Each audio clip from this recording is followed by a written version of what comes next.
ನ್ಯಾಯಸ್ಥಾಪಕರು ಅಧ್ಯಾಯ 17. ಎಫ್ರಾಯಿಂ ಬೆಟ್ಟದ ಸೀಮೆಯಲ್ಲಿ ಮೀಕನೆಂಬೊಬ್ಬ ಮನುಷ್ಯನಿದ್ದನು. ಅವನು ಒಂದಾನೊಂದು ದಿವಸ ತನ್ನ ತಾಯಿಗೆ, ಅಮ್ಮ, ಕಳವಾಗಿದ್ದ ನಿನ್ನ 1,100 ರೂಪಾಯಿಗಳಿಗೋಸ್ಕರ ನೀನು ನನಗೆ ಕೇಳಿಸುವಂತೆ ಶಪಿಸಿದೆಯಲ್ಲ, ಇಗೋ ಆ ರೂಪಾಯಿಗಳು ನನ್ನ ಹತ್ತಿರ ಇವೆ, ನಾನು ತೆಗೆದುಕೊಂಡಿದ್ದೆನು ಎಂದು ಹೇಳಲು ಆಕೆಯು, ನನ್ನ ಮಗನೇ, ಯೆಹೋವನು ನಿನ್ನನ್ನು ಆಶೀರ್ವದಿಸಲಿ ಅಂದಳು. ಅವನು ಆ 1,100 ರೂಪಾಯಿಗಳನ್ನು ತನ್ನ ತಾಯಿಗೆ ಹಿಂದಕ್ಕೆ ಕೊಡಲು ಆಕೆಯು, ನನ್ನ ಮಗನಿಗೆ ಹಿತವಾಗಲೆಂದು ಈ ಹಣವನ್ನು ಯೆಹೋವನಿಗೆ ಹರಕೆ ಮಾಡಿದ್ದೇನೆ. ಇದರಿಂದ ಒಂದು ಎರಕದ ವಿಗ್ರಹವನ್ನು ಮಾಡಿಸಿ ನಿನ್ನ ವಶಕ್ಕೆ ಕೊಡುವೆನು ಎಂದು ಹೇಳಿ, ಮಗನು ಹಿಂದಕ್ಕೆ ಕೊಟ್ಟ ರೂಪಾಯಿಗಳಲ್ಲಿ 200 ರೂಪಾಯಿಗಳನ್ನು ತೆಗೆದು ಅಕ್ಕಸಾಲಿಗನಿಗೆ ಕೊಟ್ಟಳು. ಅವನು ಅವುಗಳಿಂದ ಕೆತ್ತನೆಯ ಮತ್ತು ಎರಕದ ವಿಗ್ರಹಗಳನ್ನು ಮಾಡಿಕೊಟ್ಟನು. ಮೀಕನು ಅದನ್ನು ತನ್ನ ಮನೆಯಲ್ಲಿಟ್ಟುಕೊಂಡನು. ಈ ಮೀಕನು ಏಫೋದನ್ನು, ವಿಗ್ರಹಗಳನ್ನು ಮಾಡಿಸಿ ಅವುಗಳನ್ನು ತಾನು ಕಟ್ಟಿಸಿದ ದೇವಸ್ಥಾನದಲ್ಲಿಟ್ಟು ತನ್ನ ಕುಮಾರರಲ್ಲೊಬ್ಬನನ್ನು ಅರ್ಚಕ ಸೇವೆಗೆ ಪ್ರತಿಷ್ಠಿಸಿದನು. ಆ ಕಾಲದಲ್ಲಿ ಇಸ್ರಾಯೇಲ್ಯರೊಳಗೆ ಅರಸನಿರಲಿಲ್ಲ. ಪ್ರತಿಯೊಬ್ಬನು ಮನಸ್ಸಿಗೆ ಬಂದ ಹಾಗೆಯೇ ನಡೆಯುತ್ತಿದ್ದನು. ಯಹೂದದ ಬೆತ್ಲೆಹೇಮಿನವನು, ಯಹೂದ ಕುಲದವನೂ ಆಗಿದ್ದ ಒಬ್ಬ ಯವನಸ್ಥನಾದ ಲೇವಿಯು ಉಪಜೀವನಕ್ಕೆ ಅನುಕೂಲವಾಗುವಲ್ಲಿ ವಾಸಿಸಬೇಕೆಂದು ಸ್ವಂತ ಊರನ್ನು ಬಿಟ್ಟು ಪ್ರಯಾಣ ಮಾಡುತ್ತಾ ಎಫ್ರಾಯಿಂ ಬೆಟ್ಟದ ಸೀಮೆಯಲ್ಲಿದ್ದ ಮೀಕನ ಮನೆಗೆ ಬಂದನು. ನೀನು ಎಲ್ಲಿಂದ ಬಂದಿ ಎಂದು ಮೀಕನು ಅವನನ್ನು ಕೇಳಲು, ಅವನು, ನಾನು ಯಹೂದದ ಬೆತ್ಲೆಹೇಮಿನವನಾದ ಲೇವಿಯನು, ಉಪಜೀವನಕ್ಕೆ ಅನುಕೂಲವಾಗುವಲ್ಲಿ ವಾಸಿಸಬೇಕೆಂದು ಹೊರಟಿದ್ದೇನೆ ಎಂದು ಉತ್ತರ ಕೊಟ್ಟನು. ಮೀಕನು ಅವನಿಗೆ, ನೀನು ನಮ್ಮಲ್ಲಿರು, ನಮಗೆ ತಂದೆಯೂ ಯಾಜಕನೂ ಆಗು. ನಿನಗೆ ವರ್ಷಕ್ಕೆ 10 ರೂಪಾಯಿಗಳನ್ನು, 1 ದುಸ್ತು ಬಟ್ಟೆಯನ್ನೂ ಆಹಾರವನ್ನೂ ಕೊಡುತ್ತೇನೆ ಅನ್ನಲು ಆ ಲೇವಿಯನು ಒಪ್ಪಿಕೊಂಡು ಅಲ್ಲೇ ವಾಸ ಮಾಡಿದನು. ಹೀಗೆ ಆ ಯವನಸ್ಥನು ಅವನ ಮಕ್ಕಳಲ್ಲೊಬ್ಬನಂತಾದನು. ಮೀಕನು ಯೌವನಸ್ಥನಾದ ಆ ಲೇವಿಯನನ್ನು ಯಾಜಕ ಸೇವೆಗೋಸ್ಕರ ಪ್ರತಿಷ್ಠಿಸಿ ತನ್ನ ಮನೆಯಲ್ಲಿಟ್ಟುಕೊಂಡು, ಒಬ್ಬ ಲೇವಿಯು ನನ್ನ ಮನೆಯಲ್ಲಿ ಯಾಜಕನಾಗಿರುವುದರಿಂದ ಯೆಹೋವನು ನನ್ನನ್ನು ಆಶೀರ್ವದಿಸುವನೆಂದು ಬಲ್ಲೆನು ಅಂದುಕೊಂಡನು. ದೇವರು ಪ್ರೀತಿಸುವ ಪ್ರೀತಿಯ ಬಿಗ್ ಜೆ ಟಿವಿ ಪ್ರಿಯ ವೀಕ್ಷಕರಿಗೆ ನಮ್ಮ ಕರ್ತನಾದ ಯೇಸು ಕ್ರಿಸ್ತನ ಹೆಸರಿನಲ್ಲಿ ವಂದಿಸಿ ಸ್ವಾಗತಿಸುತ್ತಿದ್ದೇವೆ. ಬನ್ನಿರಿ, ಇಂದು ನಾವು ಒಟ್ಟಾಗಿ ಅಧ್ಯಯನ ಮಾಡಿಕೊಳ್ಳೋಣ. ಇಂದಿನ ಅಧ್ಯಯನ ನ್ಯಾಯಸ್ಥಾಪಕರ ಗ್ರಂಥ 17ನೇಯ ಅಧ್ಯಾಯ, the book of judges chapter 17. 16ನೇ ಅಧ್ಯಾಯದಲ್ಲಿ ಸಂಸೋನನು ಯಾವ ರೀತಿಯಾಗಿ ಮರಳಾದದ್ದು ಅಥವಾ ಯಾವ ರೀತಿಯಾಗಿ ಸಂಸೋನನನ್ನು ದೆಲೀಲಳು ಮೋಸ ಮಾಡಿದರ ಕುರಿತಾಗಿ ನಾವು ನೋಡ್ತೇವೆ. 4 ಸಾರಿ ದೆಲೀಲ ಅಂತ ಹೇಳಿದರೆ ಆ ಹೆಸರಿನ ಅರ್ಥ ಬಲಹೀನಳು ಅಥವಾ ಕ್ಷೀಣಳು, ಫೀಬಲ್, ಲ್ಯಾಂಗ್ವಿಷ್ ಎಂಬ ಅರ್ಥ ಉಳ್ಳಂಥ ಮಹಿಳೆ ದೆಲೀಲ. ಆಕೆ ಬಲಹೀನಳಾಗಿದ್ದಳು. ಬಲಹೀನಳಾದ ಆಕೆಯನ್ನು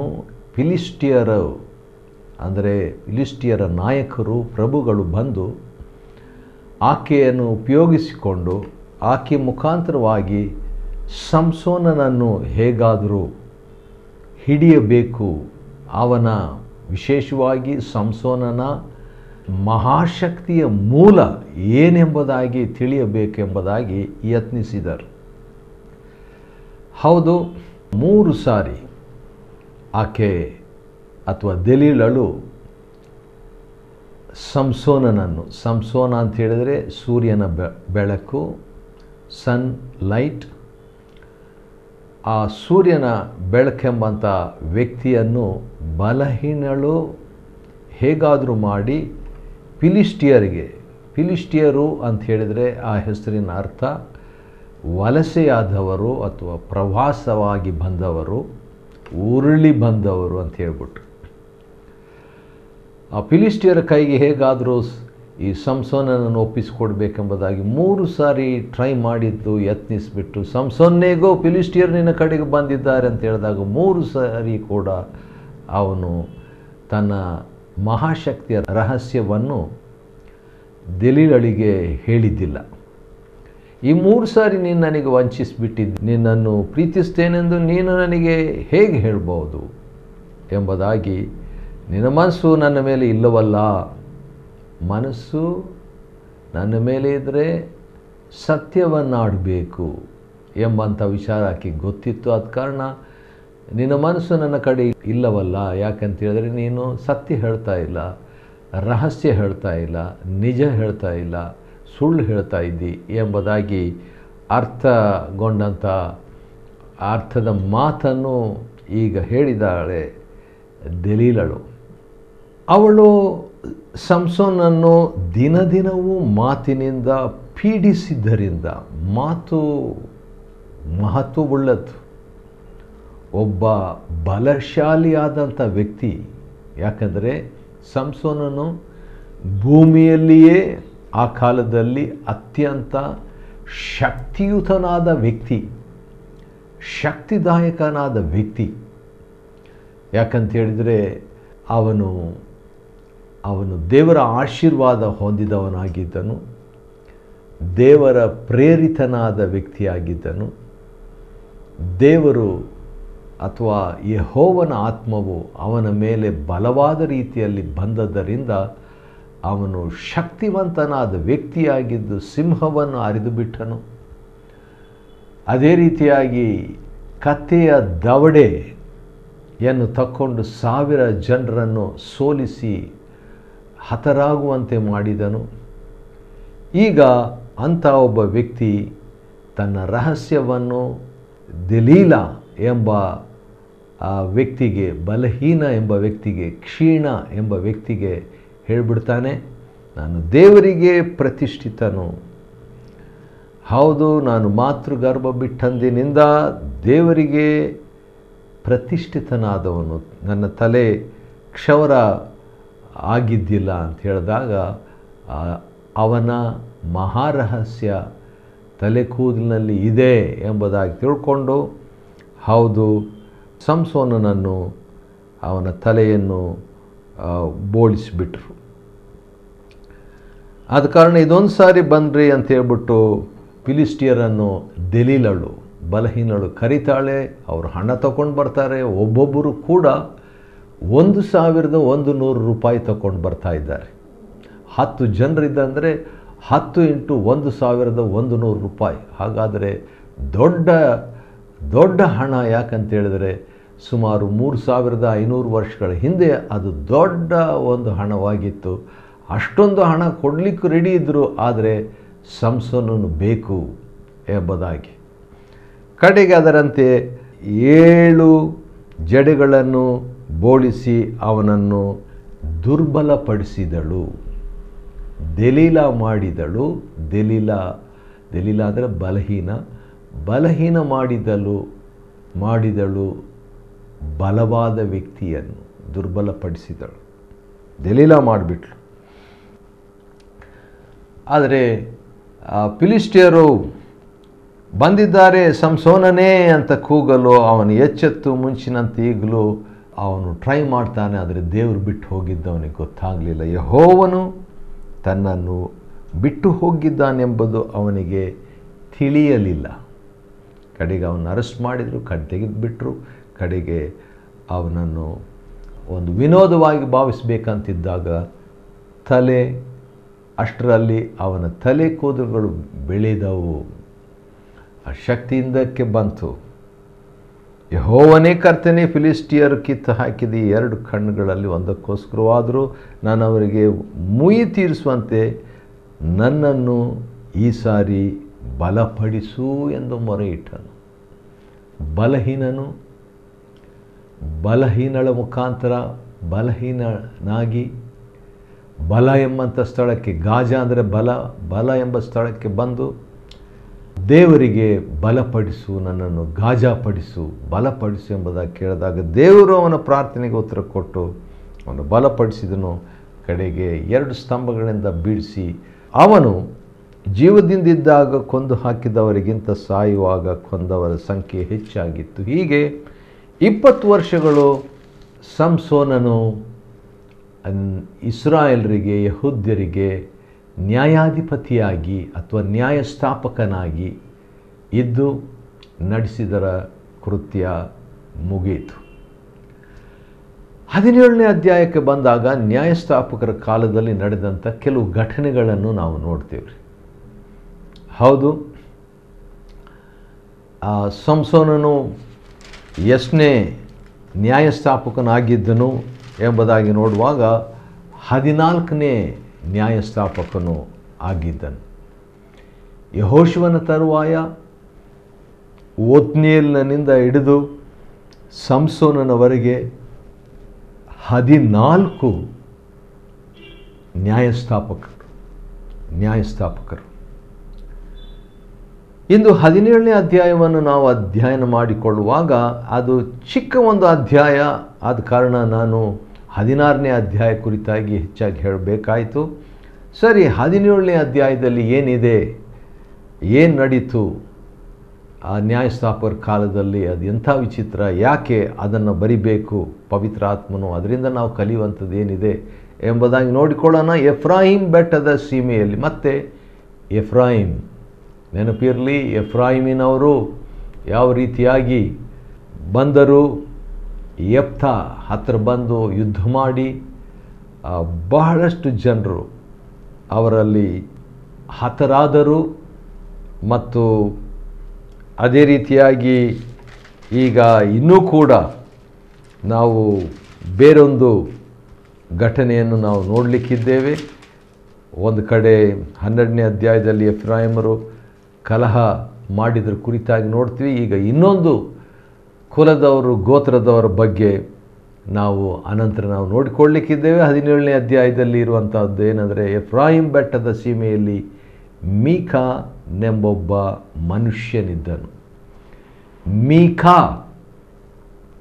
ಎಂಬ ಹೆಸರಿನ ಅರ್ಥ ಯೆಹೋವನ ಹಾಗೆ ಇರುವವರು ಯಾರು. ಹೂ ಈಸ್ ಲೈಕ್ ಜಾ ಆರ್ ಜೆಹೋವಾ. ಯೆಹೋವನ ಹಾಗೆ ಇರುವಂಥವರು ಯಾರು, ಹೂ ಈಸ್ ಲೈಕ್ ಅಂಟು ಯು ಎಂಬಂಥ ಹೆಸರು ಈ ಮೀಕಾ ಎಂಬ ಮನುಷ್ಯನ ಹೆಸರು. ಒಬ್ಬ ಮನುಷ್ಯನಿದ್ದರು, ಎಫ್ರಾಯಿಮ್ ಬೆಟ್ಟದ ಸೀಮೆಯಲ್ಲಿ ಒಬ್ಬ ಮನುಷ್ಯ ಇದ್ದನು. ಅವನು ಒಂದು ದಿವಸ ತನ್ನ ತಾಯಿಗೆ, ಅಮ್ಮ, ಕಳವಾಗಿದ್ದೆ ನಿನ್ನ 1100 ರೂಪಾಯಿಗಳಿಗೋಸ್ಕರ ನೀನು ನನಗೆ ಕೇಳಿಸುವಂತೆ ಶಪಿಸಿದೆಯಲ್ಲ ಎಂಬುದಾಗಿ ಸ್ಟಾರ್ಟ್ ಮಾಡ್ತಾನ್ರಿ. ಒಂದು ಮನೆಯಲ್ಲಿ ಇಬ್ಬರ ನಡುವೆ ತಾಯಿ ಮಗನ ಬಗ್ಗೆ ಒಂದು ಸಂಭಾಷಣೆ.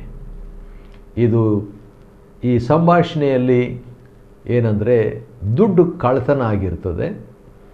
ತಾಯಿ ಆ ಕಳ್ಳತನ ಆಗಿದಂಥ ಹಣದ ಬಗ್ಗೆ ಆ ಮಗನು ಕೇಳಿಸಿಕೊಳ್ಳುವಂಥ ರೀತಿಯಲ್ಲಿ ಆ ಕಳ್ಳತನ ಮಾಡಿದಂಥ ಕಳ್ಳನನ್ನು ಶಪಿಸ್ತಾಳೆ.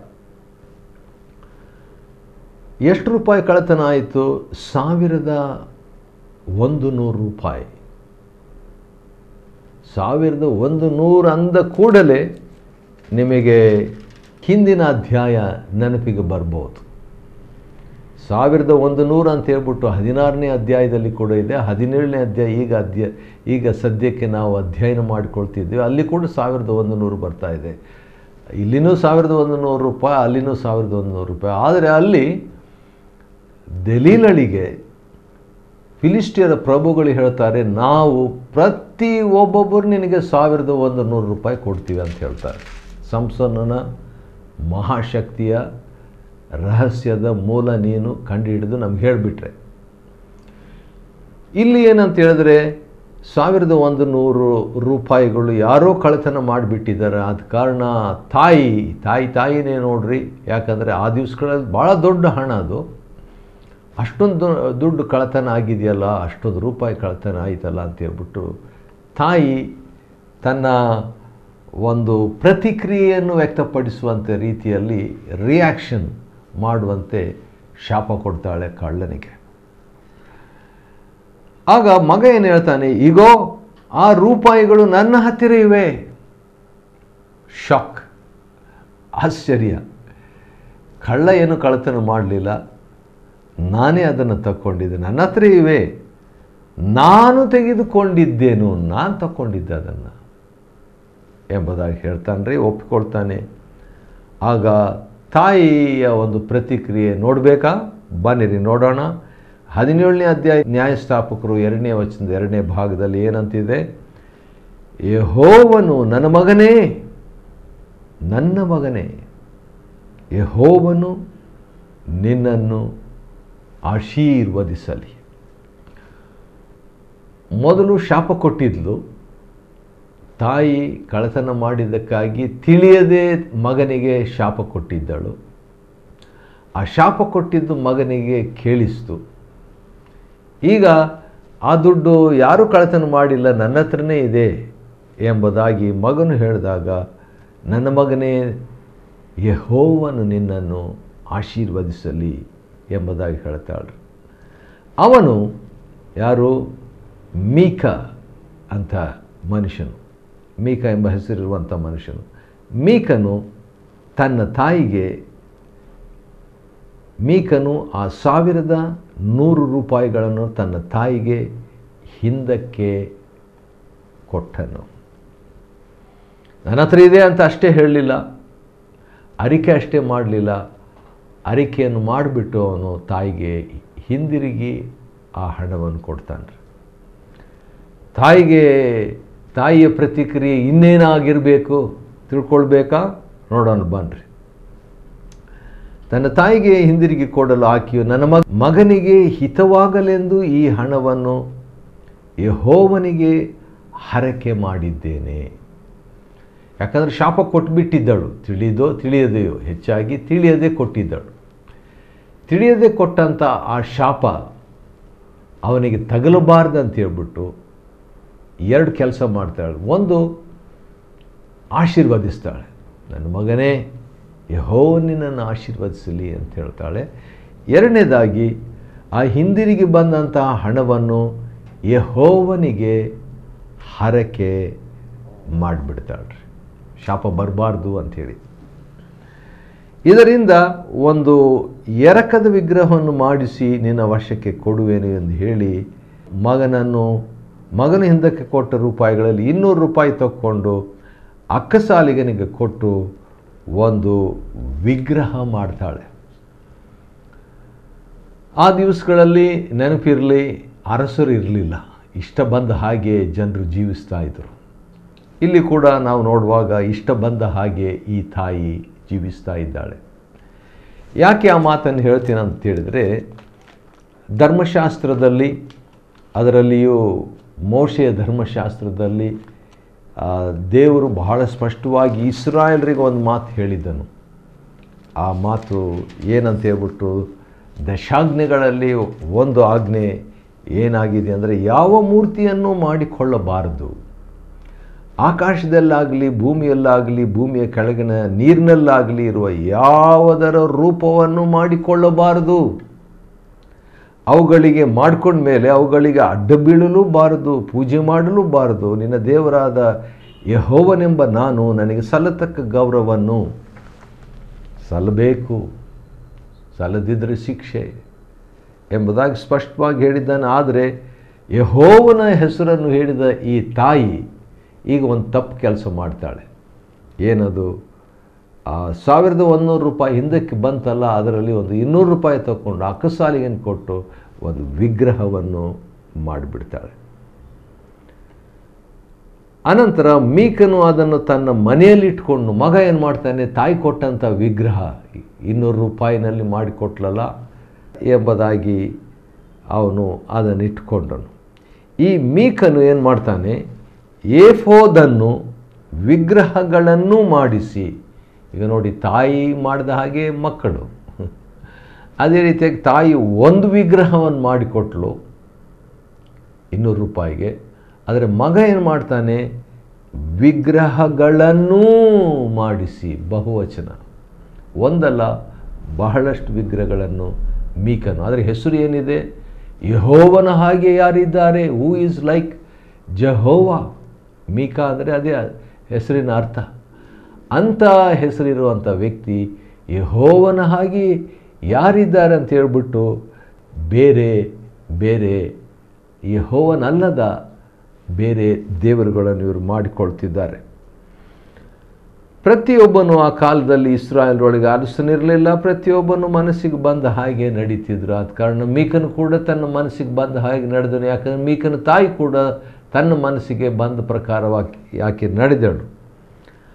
ಆ ಸಮಯದಲ್ಲಿ ಏನಾಗ್ತದೆ, ಯಹೂದದ ಬೆತ್ಲೆಹೇಮಿನವನು, ಯಹೂದ ಕುಲದವನೂ ಆಗಿದ್ದ ಒಬ್ಬ ಯವನಸ್ಥನು, ಅಂದರೆ ಲೇವಿಯು ಉಪಜೀವನಕ್ಕಾಗಿ ಏನಾದರೂ ಕೆಲಸ ಅನುಕೂಲವಾಗಬೇಕಂತ ಹೇಳ್ಬಿಟ್ಟು ಸ್ವಂತ ಊರನ್ನು ಬಿಟ್ಟು ಪ್ರಯಾಣ ಮಾಡ್ತಾ ಎಫ್ರಾಯಿಮ್ ಬೆಟ್ಟದ ಸೀಮೆಯಲ್ಲಿದ್ದ ಮೀಕನ ಮನೆಗೆ ಬಂದುಬಿಡ್ತಾನೆ. ಬಹುಶಃ ಅದು ಅವನ ಮನೆ ಭಾಳ ಸ್ಟ್ರಾಟಜಿಕ್ ಆಗಿ ಕಾಣುವ ಹಾಗೆ ಇತ್ತೇನೋ. ಆದ ಕಾರಣ ಅವನು ಪ್ರಯಾಣ ಮಾಡಿ ಒಬ್ಬ ಯವನಸ್ಥನು ಮೀಕನ ಮನೆಗೆ ಬರ್ತಾನೆ. ಮೀಕನ ಮನೆಗೆ ಬಂದು ಆ ದಿವಸಗಳಲ್ಲಿ ಈಗ ಮನೆಗೆ ಸೇರಿಸ್ಕೊಳ್ಳುವಂಥದ್ದು ಒಂದು, ಇವರೆಲ್ಲರೂ ಸಹೋದರರ ಹಾಗೆ ಒಬ್ರಿಗೊಬ್ಬರು ದೊಡ್ಡ ಕುಟುಂಬ ಇಸ್ರಾಯೇಲರು, ಅದು ಸಾಮಾನ್ಯವಾಗಿತ್ತು. ನೀನು ಎಲ್ಲಿಂದ ಬಂದಿ ಎಂದು ಮೀಕನವನನ್ನು ಕೇಳಲು, ನಾನು ಯಹೂದದ ಬೆತ್ಲೆಹೇಮಿನಾದ ಲೇವಿಯು ಉಪಜೀವನಕ್ಕಾಗಿ ಬಂದಿದ್ದೇನೆ. ಅವನೇನು, ಹೌದು ಉಪಜೀವನಕ್ಕಾಗಿ ನಾನು ಬಂದೆ ಅಂತ ಯಥಾರ್ಥವಾಗಿ ಪ್ರಾಮಾಣಿಕನಾಗಿ ಅವನು ಹೇಳ್ಕೊಳ್ತಾನೆ ರೀ. ಆವಾಗ ಮೀಕನು ಒಂದು ಮಾತನ್ನು ಹೇಳ್ತಾನೆ, ಪ್ರತಿಕ್ರಿಯೆ ಏನಂತ ಹೇಳಿದ್ರೆ, ನೀನು ನಮ್ಮಲ್ಲಿರು, ಒಂದು ನಮಗೆ ತಂದೆಯಾಗಿರಿ, 2 ಮೂರನೇದು ಯಾಜಕನೂ ಆಗು, 3 ನಿನಗೆ ವರ್ಷಕ್ಕೆ 10 ರೂಪಾಯಿಗಳನ್ನು ನಾವು ತಂದು ಕೊಡ್ತೇವೆ, 5 ಬಟ್ಟೆಗಳನ್ನು ಆಹಾರವನ್ನು ಕೊಡ್ತೇವೆ ಅಂತ ಹೇಳಿದ್ಲು. ಇವನೇನು ಮಾಡ್ತಾನೆ, ಲೇವಿಯನು ಬಂದಲ್ಲ ಯವನಸ್ಥನು ಮೀಕನ ಮನೆಗೆ, ಅವನು ಭಾಳ ಸಂತೋಷವಾಗಿ ಒಪ್ಪಿಕೊಳ್ತಾನೆ. ಯಾಕಂತ ಹೇಳಿದರೆ ಆ ದಿವಸಗಳಲ್ಲಿ ಆ ರೀತಿಯಾಗಿ 10 ರೂಪಾಯಿ ವರ್ಷಕ್ಕೆ ಅಂತ ಹೇಳಿದ್ರು ಕೂಡ ಅದು ಭಾಳನೇ. ಅದು ಕಡೆಗೆ ಆ ಯವನಸ್ಥರು ಮೀಕನ ಮಕ್ಕಳಲ್ಲಿ ಒಬ್ಬನಂತಾದನು ಮತ್ತು ಅಲ್ಲಿ ಒಂದು ಯಾಜಕ ಸೇವೆಗೋಸ್ಕರ ಅವನನ್ನು ಪ್ರತಿಷ್ಠೆಪಡಿಸಿಬಿಟ್ಟು ಅಲ್ಲೇ ಅವನ ಮನೆಯಲ್ಲೇ ಅವನನ್ನು ಇಟ್ಕೊಂಡು ಇದ್ದಾನೆ. ಆ ರೀತಿಯಾಗಿ ಮುಕ್ತಾಯವಾಗ್ತದೆ 17ನೇ ಅಧ್ಯಾಯ ನ್ಯಾಯಸ್ಥಾಪಕರು. 17ನೇ ಅಧ್ಯಾಯ ನ್ಯಾಯಸ್ಥಾಪಕರ ಗ್ರಂಥವನ್ನು ಅಧ್ಯಯನ ಮಾಡಿಕೊಳ್ಳುವಂತೆ ದೇವರು ಕೊಟ್ಟ ಕೃಪೆಗಾಗಿ ದೇವ್ರ ಸ್ತೋತ್ರವಾಗಲಿ. ದೇವರು ನಿಮ್ಮನ್ನು ಆಶೀರ್ವದಿಸಲಿ.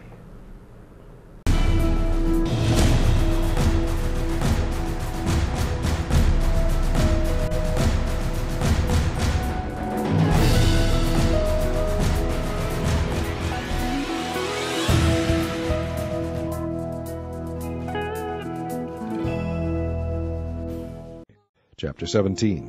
And there was a man of Mount Ephraim, whose name was Micah, and he said unto his brother, The 1100 shekels of silver that were taken from thee, about which thou cursedst, and spakest of also in mine ears, behold, the silver is with me, I took it. And his mother said, Blessed be thou of the Lord, my son. And when he had restored the 1100 shekels of silver to his mother said, I had wholly dedicated the silver unto the Lord from my hand for my son, to make a graven image and a molten image. Now therefore I will restore it unto thee. Yet he restored the money unto his mother, and his mother took 200 shekels of silver, and gave them to the founder, who made thereof a graven image and a molten image. And they were in the house of Micah. And the man Micah had an house of gods, and made an ephod and a teraphim, and consecrated one of his sons, who became his priest. In those days there was no king in Israel, but every man did that which was right in his own eyes. And there was a young man out of Bethlehem, Judah, of the family of Judah, who was a Levite, and he sojourned there. And the man departed out of the city from Bethlehem, Judah, to sojourn where he could find a place, and he came to Mount Ephraim, to the house of Micah, as he journeyed. And Micah said unto him, Whence comest thou? And he said unto him, I am a Levite of Bethlehem, Judah, and I go to sojourn where I may find a place. And Micah said unto him, Dwell with me, and be unto me a father and a priest. And I will give thee 10 shekels of silver by the year, and a suit of apparel, and thy victuals. So the Levite went in. And the Levite was content to dwell with the man, and the young man was unto him as one of his sons. And Micah consecrated the Levite, and the young man became his priest, and was in the house of Micah. Then said Micah, Now know I that the Lord will do me good, seeing I have a Levite to my priest.